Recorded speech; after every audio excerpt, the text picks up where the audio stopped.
જય શ્રી કૃષ્ણ મિત્રો, સ્વાગત છે તમારું મિત્તલ વોઇસ ચેનલમાં। આજના વિડીયોમાં આપણે સાંભળીશું શુક્ર પ્રદોષ વ્રત મહિમા અને ભગવાન શિવની પૂજા વિધિ અને વ્રત કથા।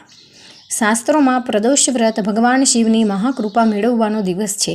જે પ્રદોષ શુક્રવારના દિવસે આવે છે તેને શુક્ર પ્રદોષ કહે છે। શુક્ર પ્રદોષ વ્રત કરીને કોઈપણ ભક્ત પોતાના મનની ઈચ્છાને ખૂબ જલ્દી પૂરી કરી શકે છે। દર મહિને બંને પક્ષની ત્રયોદશી તિથિને પ્રદોષ વ્રત કરવામાં આવે છે। કોઈપણ પ્રદોષ વ્રતમાં ભગવાન શિવની પૂજા સાંજના સમયે સૂર્યાસ્તથી 45 મિનિટ પહેલાં અને સૂર્યાસ્તના 45 મિનિટ પછી સુધી કરવામાં આવે છે। શુક્ર પ્રદોષનું વ્રત કરીને જીવનમાં સમસ્ત રોગ દોષ શોક કલેશ હંમેશા માટે ખતમ થઈ જાય છે। આ વ્રતને કરીને આંખોના રોગ દાંપત્ય જીવનના કલેશ વગેરે ખૂબ સહેલાઈથી દૂર કરી શકાય છે। શુક્ર પ્રદોષ વ્રત ઉપવાસ રાખીને શિવ પૂજા કરવામાં આવે છે। ધાર્મિક માન્યતા અનુસાર શુક્ર પ્રદોષના દિવસે શિવજીની પૂજા અને ઉપવાસ કરવાથી સંતાન પ્રાપ્તિની ઈચ્છા પણ પૂર્ણ થાય છે। શુક્રવારે પ્રદોષ વ્રત રાખવામાં આવે છે, જેને શુક્ર પ્રદોષ કહેવામાં આવે છે। મે મહિનાના શુક્રવારે પ્રદોષ વ્રત રાખવામાં આવશે, જેને શુક્ર પ્રદોષ કહેવામાં આવશે। પંચાંગ અનુસાર વૈશાખ શુક્લ ત્રયોદશી તિથિ 9 મે 2025ના રોજ બપોરે 2:56 શરૂ થશે, જે 10 મે 2025ના રોજ સાંજે 5:29 સમાપ્ત થશે। ધાર્મિક માન્યતા અનુસાર શુક્ર પ્રદોષના દિવસે શિવજીની પૂજા અને ઉપવાસ કરવાથી સંતાન પ્રાપ્તિની ઈચ્છા પૂર્ણ થાય છે। સૂર્ય પ્રદોષ પૂજા સાંજે કરવામાં આવે છે। તો ચાલો જાણીએ શિવજીની પૂજા કરવાનો શુભ સમય અને પદ્ધતિ। શિવ પૂજા સંધ્યા મુહૂર્ત છે, સાંજે 7:01 થી 9:08 સુધી। પૂજાનો સમયગાળો છે 2 કલાક અને 6 મિનિટ સુધી। પૂજાની પદ્ધતિ છે: સ્નાન કર્યા પછી સ્વચ્છ કપડાં પહેરો, શિવ પરિવાર સહિત બધા દેવી દેવતાની યોગ્ય રીતે પૂજા કરો। જો તમે ઉપવાસ રાખવા માંગતા હો તો તમારા હાથમાં પવિત્ર જળ, ફૂલો અને આખા ચોખા લો અને ઉપવાસ રાખવાની પ્રતિજ્ઞા લો। પછી સાંજના સમયે ઘરમાં મંદિરમાં દીવો પ્રગટાવો, પછી શિવ મંદિરના અથવા ઘરે ભગવાન શિવનો અભિષેક કરો અને શિવ પરિવારની વિધિવત પૂજા કરો। હવે શુક્ર પ્રદોષ વ્રતની વાર્તા સાંભળો, પછી ઘીના દીવાથી પૂર્ણ ભક્તિભાવથી ભગવાન શિવની આરતી કરો અને અંતમાં ઓમ નમઃ શિવાય મંત્રનો જાપ કરો। અંતે ક્ષમા માટે પણ પ્રાર્થના કરો। ભગવાન શિવની પૂજાથી ભયંકર રોગ થશે દૂર। શુક્ર પ્રદોષના દિવસે સૂર્યોદય થતાં પહેલાં ઉઠીને નાહીને સ્વચ્છ હલકા કે સફેદ ગુલાબી કપડાં પહેરો। સૂર્યનારાયણને તાંબાના લોટાથી જળમાં ખાંડ નાખીને અર્ધ્ય આપો અને પોતાના રોગોને ખતમ કરવાની પ્રાર્થના સૂર્યદેવને કરો।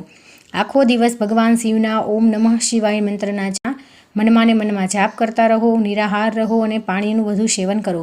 સાંજના સમયે પ્રદોષકાળમાં ભગવાન શિવને પંચામૃતથી સ્નાન કરાવો, ત્યારબાદ શુદ્ધ જળથી સ્નાન કરાવી કંકુ, નાળાછડી, ચોખા, ધૂપ, દીપ વગેરેનું પૂજન કરો। આખા ચોખાની ખીર અને ફળ ભગવાન શિવને અર્પણ કરો। આસન પર બેસીને નમઃ શિવાય મંત્રનો 108 વાર જાપ કરો અને શિવ પંચાક્ષરી સ્ત્રોતનો 5 વાર પાઠ કરો અને તમામ રોગોને દૂર કરવાથી ભોલેનાથને પ્રાર્થના કરો। સાવધાની અને નિયમો: તમારા ઘરે આવેલી બધી સ્ત્રીઓને મીઠાઈ ખવડાવો અને જળ પણ જરૂર પીવડાવો। ઘરમાં અને ઘરના મંદિરમાં સાફ સફાઈને પૂજન કરો। ભગવાન શિવની પૂજામાં કાળા વસ્ત્રોનો ઉપયોગ ન કરો। બધા વ્રત વિધાનમાં મનમાં કોઈ પ્રકારનો ખોટા વિચાર ન આવવા દો। તમારા ગુરુ અને પિતા સાથે સન્માનપૂર્વક વાત કરો। બધા વ્રત વિધાનમાં ખુદને ભગવાન શિવને સમર્પણ કરો અને જળનું બધું સેવન કરો। ધાર્મિક માન્યતા છે કે શુક્ર પ્રદોષ વ્રત કરવાથી સુખ અને સૌભાગ્યની પ્રાપ્તિ થાય છે, સાથે જ જીવનમાં ધન અને વૈભવની કમી રહેતી નથી। પ્રદોષ વ્રત સાંજના સમયે એટલે કે પ્રદોષકાળમાં શિવની પૂજા કરવામાં ઉત્તમ માનવામાં આવે છે। સાંજના સમયે શિવજીની પૂજા કરવાથી સાધકને વ્રતનું પૂરું ફળ મળે છે, પરંતુ આ વ્રત તેની કથાના પાઠ વગર અધૂરું છે। તો ચાલો સાંભળીએ તેની કથા। આ કથાનો સાંજના સમયે પાઠ જરૂર કરવો જોઈએ। શુક્ર પ્રદોષ વ્રતની કથા।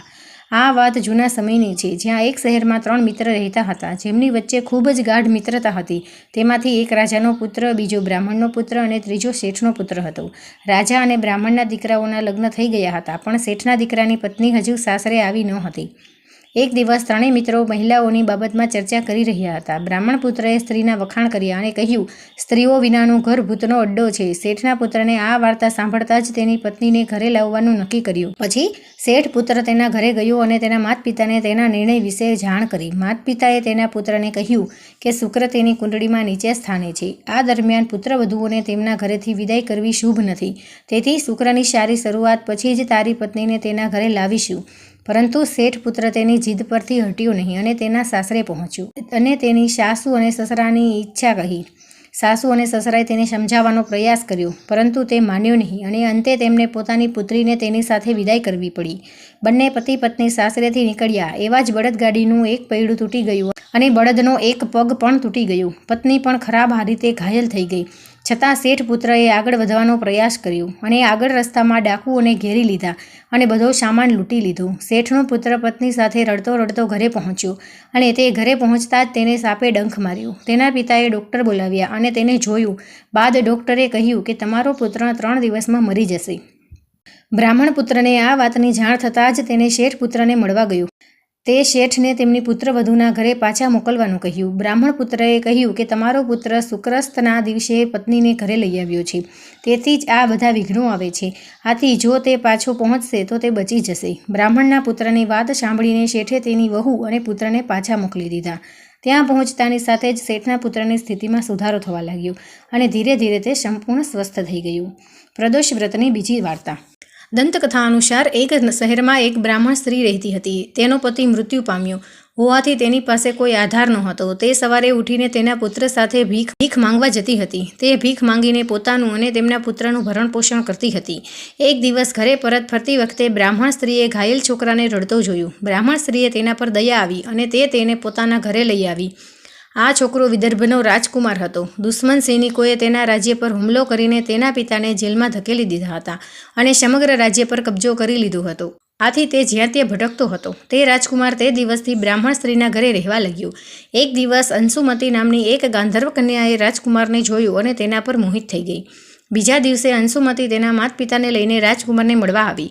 તેનો માત પિતાને પણ રાજકુમારી ગમી ગઈ. થોડા દિવસ પછી ભગવાન શંકરે અંશુમતીના માત પિતાને સપનામાં દર્શન આપીને કહ્યું કે રાજકુમાર અને અંશુમતીના લગ્ન થઈ જવા જોઈએ અને આવું થયું.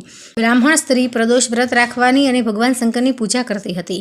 રાજકુમારે પ્રદોષ વ્રતના પ્રભાવથી અને ગંધર્વરાજની સેનાની મદદથી દુશ્મનોને વિદર્ભમાંથી ભગાડી દીધા અને ફરી પોતાના પિતા સાથે સુખી જીવન જીવવા લાગ્યા. રાજકુમારે તે બ્રાહ્મણ સ્ત્રીને ત્યાં પ્રધાનમંત્રી બનાવી. એક ધાર્મિક માન્યતા છે કે જે રીતે પ્રદોષ વ્રત ભગવાન શિવની પૂજા કરવાથી તે બ્રાહ્મણ સ્ત્રીના દિવસો બદલાયા, તેવી જ રીતે ભગવાન શંકરનું આ દિવસે વ્રત કરવાથી તે તેમના અનુયાયીઓના દિવસો પણ બદલી નાખે છે. તો મિત્રો, તમને આ વિડીયો પસંદ આવ્યો હોય તો આપણી ચેનલ મિત્તલ વોઇસને લાઇક કરો, શેર કરો અને સબસ્ક્રાઈબ કરો. જય શ્રી કૃષ્ણ.